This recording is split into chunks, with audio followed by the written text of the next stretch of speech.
Hi, and welcome. So we're going to be talking tonight about video tips for instruction for our classrooms. And tonight we have, go ahead, Lisa. Okay. Hi, I'm Lisa Ceja. I am a high school math teacher. This is my 22nd year teaching, and I teach in the Whittier area for Whittier Union High School District.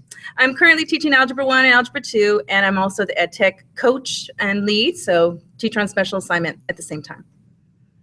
And Google Certified Educator. Very proud of that one. Elise is going to join us in a minute. She was getting apparently the spinning wheel of death or something, so when she jumps in, she'll be able to introduce herself. But she's an elementary school teacher who's doing some really awesome stuff, so I'm excited to hear from her.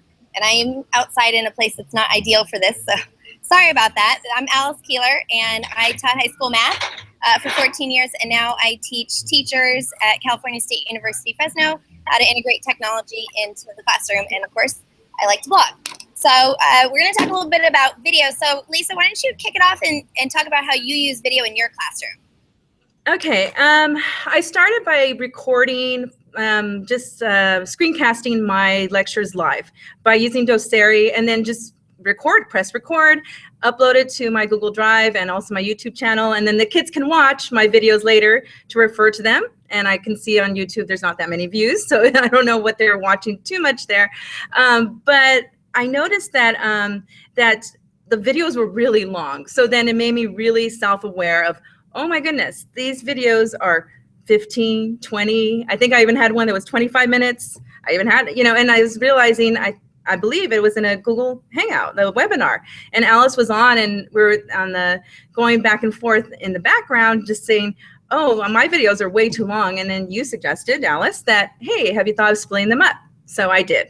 And I also pre-recorded a split up series of videos into a playlist, and the students just watched the playlist. And I did it, practice with them when I was here, and I watched them, and I walked around, and I asked them to bring their headphones just for my class at one activity, because otherwise I can't have them on campus.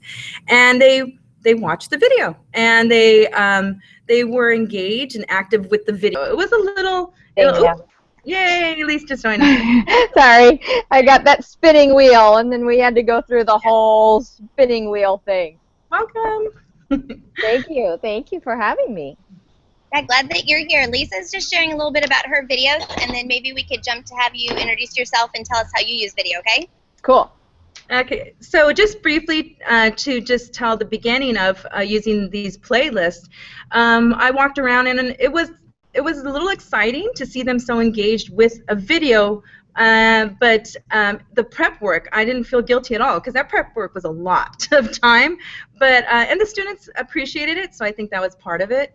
And then I actually put myself, I had a nice trial version of Camtasia, so I put myself in the video so they could see my face. They said they liked that, and they were engaged for that moment, in that video. And I left it with the sub about a week later. And it wasn't as effective, maybe because I'm not there to be a part of it. So maybe I'll figure, maybe I can get some ideas on ways to make that more effective. In my absence, I was not able to answer questions, walk around, just be the teacher while I'm still being the teacher in front of them on a screen. So that was I'm in the beginning stages. I'm still live screencasting, not live screen, I'm recording my lectures live and still uploading them to Google Classroom, a folder that they can just view a playlist anytime they want. But I believe it also gives students an opportunity for them to go back and look and see, hey, I was absent. What do I do? There's none of that anymore. What did we do yesterday? That question doesn't happen anymore, because they just go on Google Classroom, can see exactly what the agenda was, and then click a link to the video. So that's helped me a lot. But that's just the beginning stages with the short.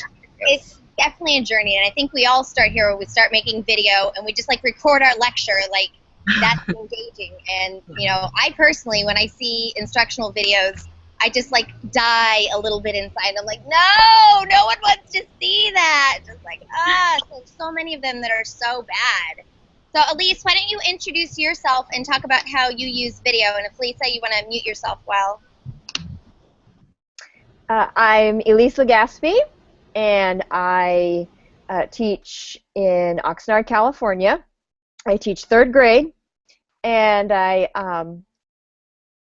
have really embraced my inner nerd with coming to one-to-one, with my district. I teach at the Rio School District, and over the last 3 years, they've worked really hard to get the majority of our students with one-to-one devices, and it's just been a really fun, awesome journey.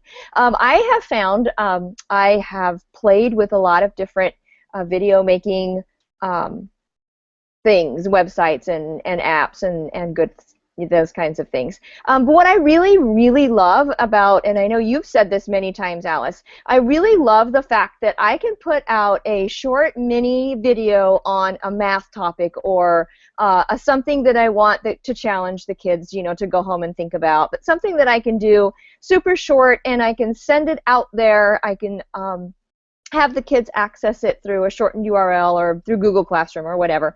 And I love the fact that they can go back and they can rewind. You know, there's a part that they missed, they go back and they rewind. One of my favorite things is to do a short little math thing, walking them through some steps, or this is what we're talking about, this is what we did today, and then at the end giving them some kind of challenge. It's like, okay, now you do it, you know, do it on paper, bring it in, show me, tell me, you know, those kinds of things. And I really think the kids, they get into that. You know, video is kind of their medium. You know, it's really something that they have.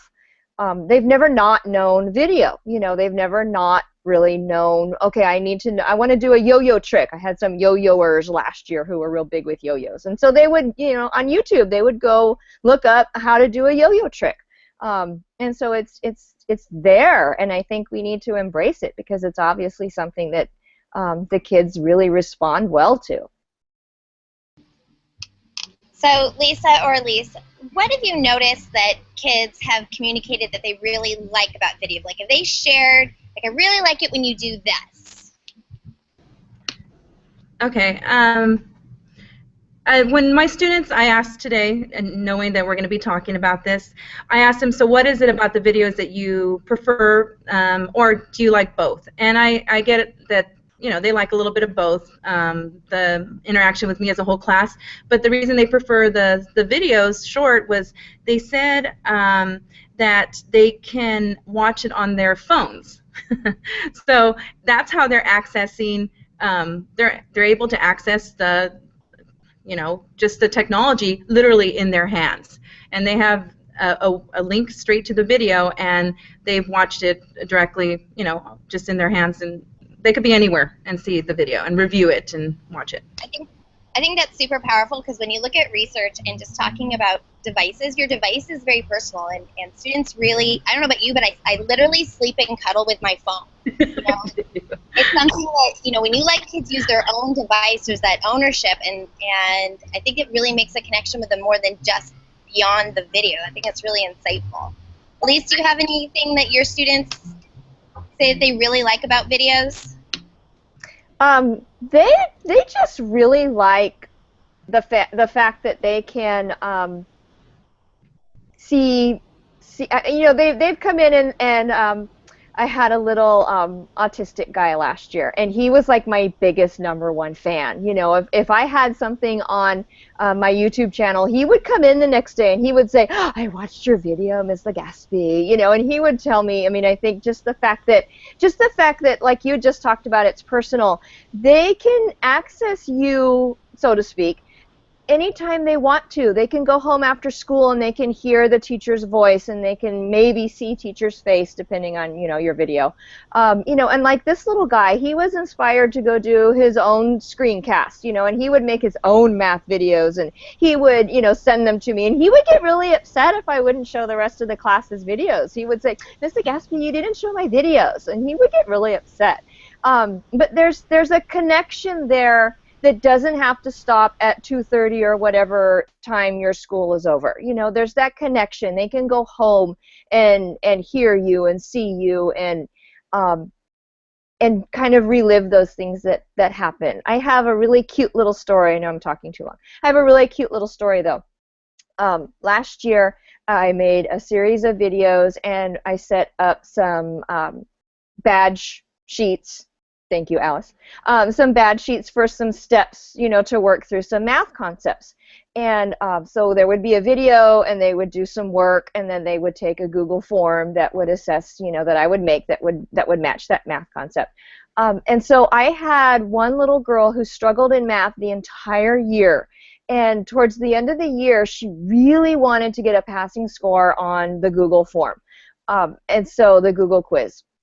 And so she took her netbook, she sat down on the floor, she pulled herself away from everybody else, where there's a nice little quiet spot, and she watched that video, and she worked through the problems in that video, and then she rewound and she watched the video again, and then she did a really good job on the quiz, you know, and I used the Flubaroo, and so it emails them their score. So she knew what her score was, and she was so proud of herself. And it was just such a neat thing. She wasn't reliant on me personally sitting next to her saying, okay, now this is the next step and this is what you need to do. You know, she knew all along the way. She watched the video, she followed the steps, she rewound and watched the video again, and it was something that she took ownership of. She was controlling, and she made it to where she met the goal that she gave to herself. It was just a really neat thing to see.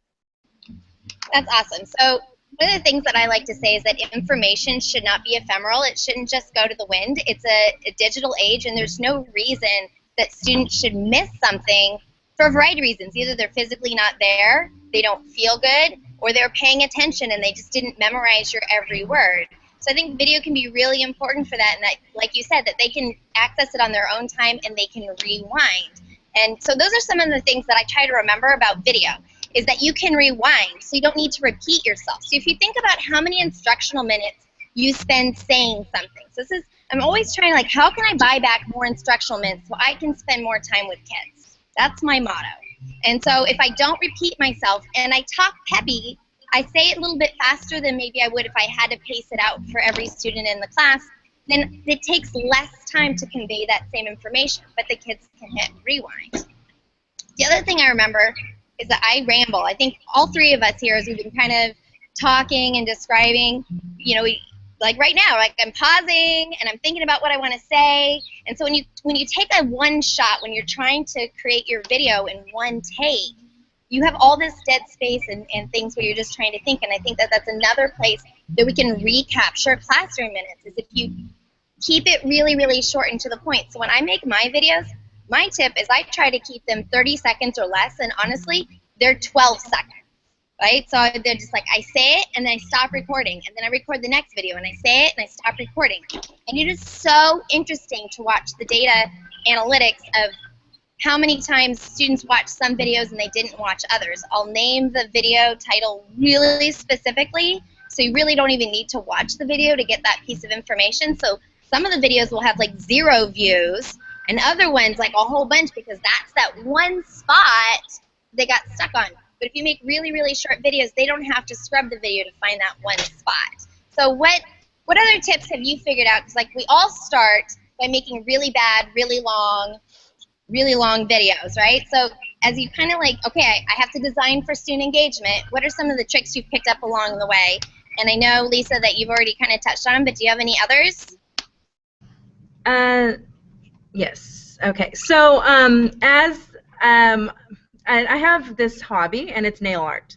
So nail art, I watch the YouTube tutorials, but there's even a trend in tutorial videos for DIY and all those fun crafty stuff.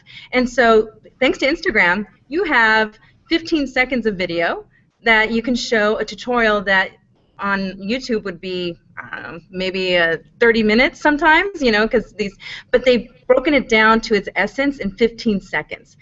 Kind of what Vine has done, you know, so yeah. So it's been really exciting to see that happen.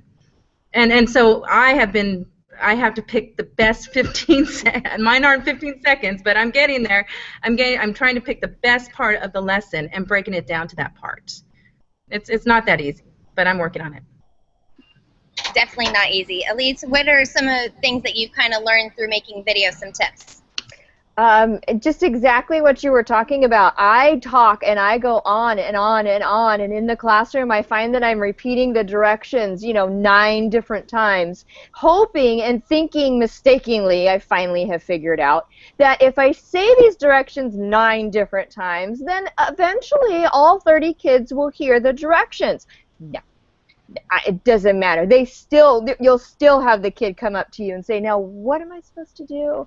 So the thing that I have to remember is exactly what you got through saying. When I am making a video, it has to be short, sweet, say it one time, move on, and done. Because, like you said, without the luxury of the video is that they can rewind and hear it again, whereas me in the classroom, they can't rewind. But it's that same vicious cycle.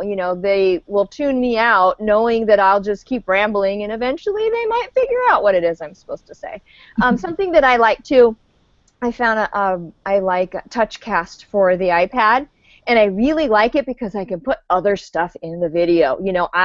The actual video recording time is limited to 5 minutes, which I love, because it won't let me go on and on and on and ramble. And so I love that. And then I can put links in through their interface and how they have making their videos set up. And so I can send a kid out to somewhere else. I can send them to a Google form or a Google Doc or even another video.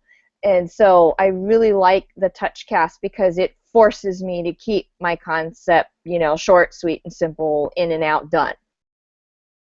That's good. So where do you guys recommend storing your videos? YouTube. I've got the YouTube channel, and I've got, my, I don't know, 30 whole subscribers, but most of it's the kids, and there's a few parents in there, and I have them all on YouTube. I put them in playlists. I've got a math playlist. I've got a teaching students tech playlist. I've got I team with another teacher, and on Thursdays we do art and music. He does music and I do art, and so I have a whole playlist of, art videos and things that sometimes I put there for me, and a lot of times I have things that I put there for the kids so they can access later after, our Thursday thing is all done. So absolutely love YouTube. And I've also done the same. I use YouTube. I have 15 subscribers, not 30. Okay. But and I joke with my students, look at how many views I have.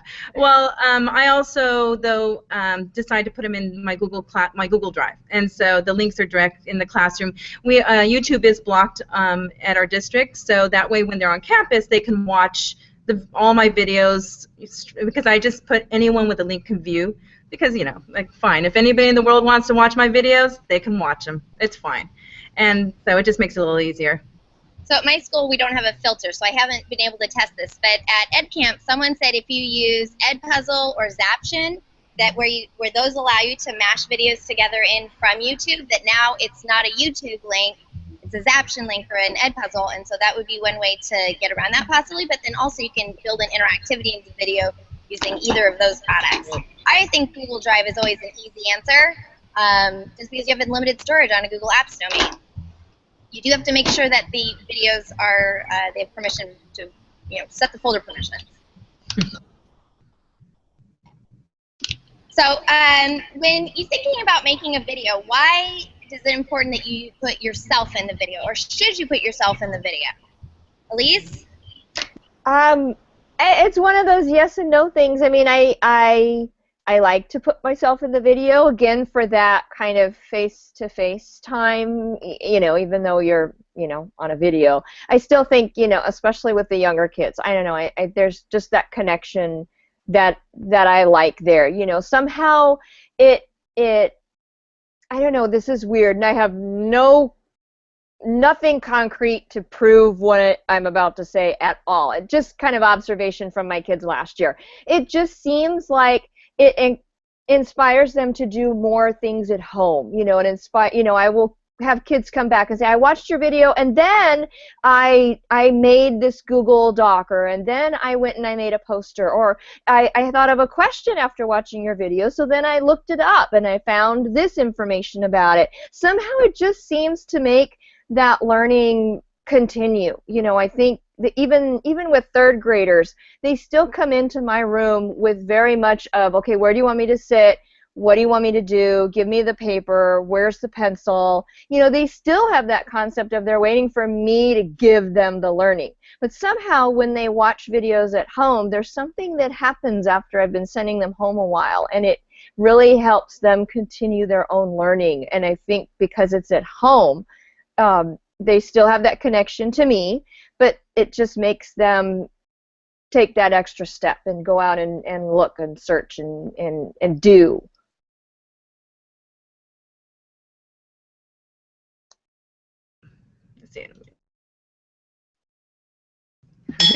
Got it.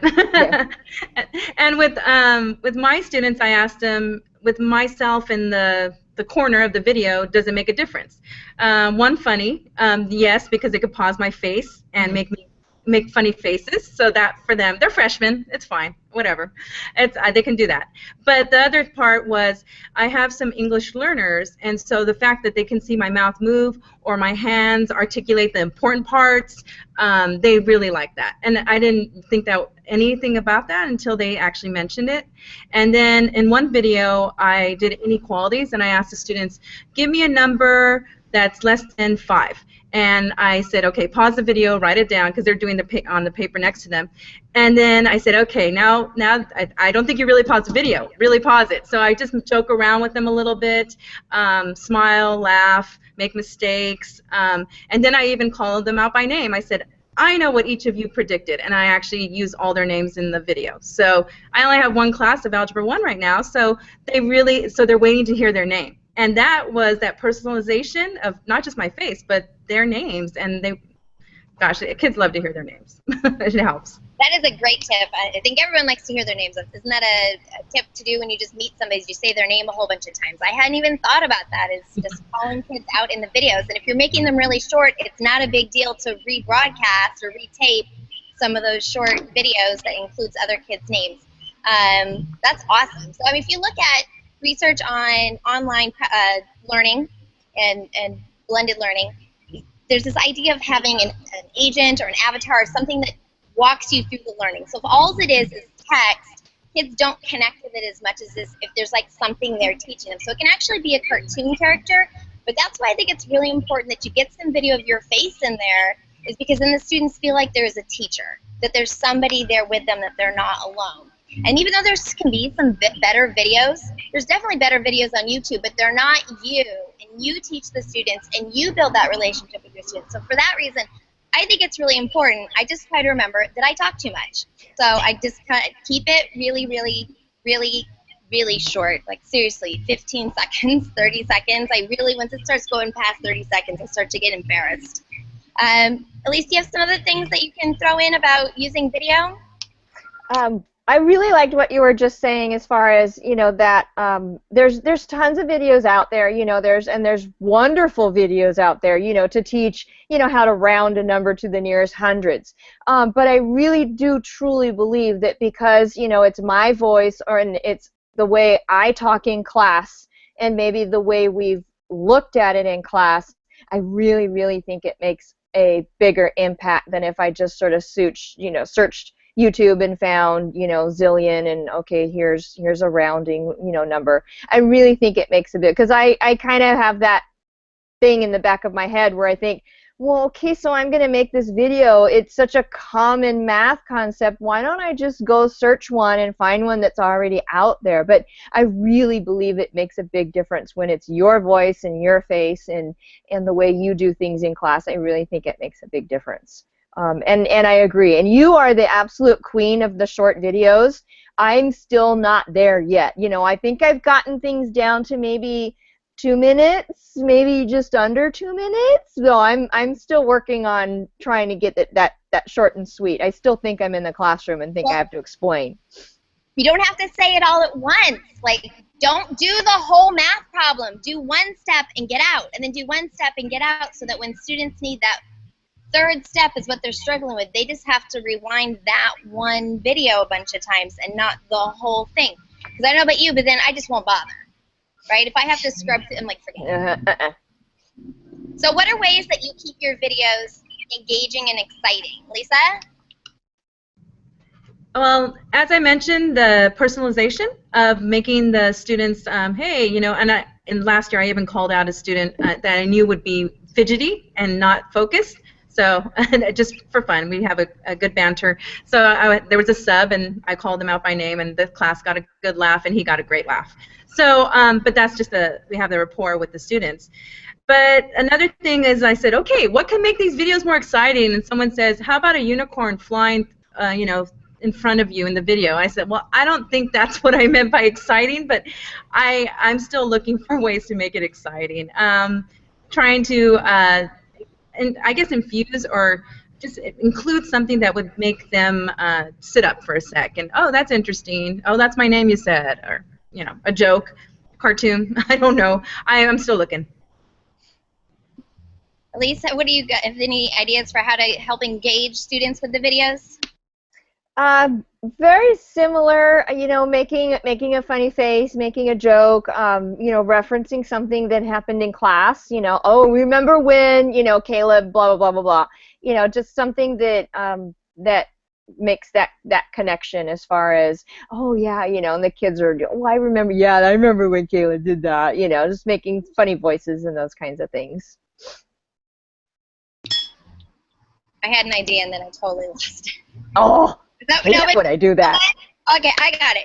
I have a rule or saying if I cared about the opinions of 14-year-olds, I have bigger problems. And so I encourage you to make yourself look like a total fool, right? Like, don't be embarrassed. Like, ah! Like, I literally will, like, I try to mime out some of the concepts, and I try to make myself look really, really goofy that I would be totally embarrassed to put it on Facebook, but I'm just going to do it anyway because it's for the kids, right? So that's something that I try to do is to get really animated. And when you're making a really short video, it's a lot easier to have a lot more enthusiasm. I'm not a real big fan of the screencast where you're writing things, you know, with the document camera or whatever. I feel like those can lack some engagement. And there's 5 million screencasts already on the internet, so why not just use the ones that are there? So I'm really looking for ways that I can connect with kids, and that's why I use my video. So has anybody tried using Vine? We're really keeping it short. Taylor on Twitter says that he had done that. Yeah, I tried Vine a couple of times. The problem is Vine was blocked in our you know, with our filter. But when I figured it out, I was like so excited because I had done something where I made a couple of Vines where we were talking about area versus perimeter, and I went into my bathroom, you know, of all places, the bathroom. But in the bathroom, we have these little teeny tiny square tiles, and so I was like, oh, you know, and I put Post-it notes, and I put numbers on the Post-it notes, and I made signs, and, you know, this is perimeter, you know, and perimeter is around the outside of the shape. But it was so cool. I was so proud of myself, and then Vine was blocked. So, but I love it. And a really good point when you start bringing in video is that now everywhere you're at becomes your classroom. So I just whip out my phone when something inspires me, like, oh, this is like something we're learning, and then I can just film it really quick and then, you know, just upload it for the students. And so, and encourage the students to do the same thing, of course, is to say, where do you see your learning outside, and then you share that and make them celebrities. That's a great one. So we have really no time left, but something that I'm really into recently is DOK, or depth of knowledge levels. Like, a lot of our videos are all DOK 1. It's procedural steps, which I think is a good use for video. If I'm going to spend time in class, I should spend time working with kids on critical thinking, not procedural steps. But do you guys have any ideas for how you could use video to really up the critical thinking levels? some of what it's still kind of along the DOK level 1, but when we're doing procedural things, I'll video a kid doing doing it, and the kid will walk us through it, and the kid will talk about, well, first I did this, and this is why I put this number here. So a lot of those kinds of procedural videos that I have on my YouTube channel are actually the kids, and then I put them up there so that they can watch each other.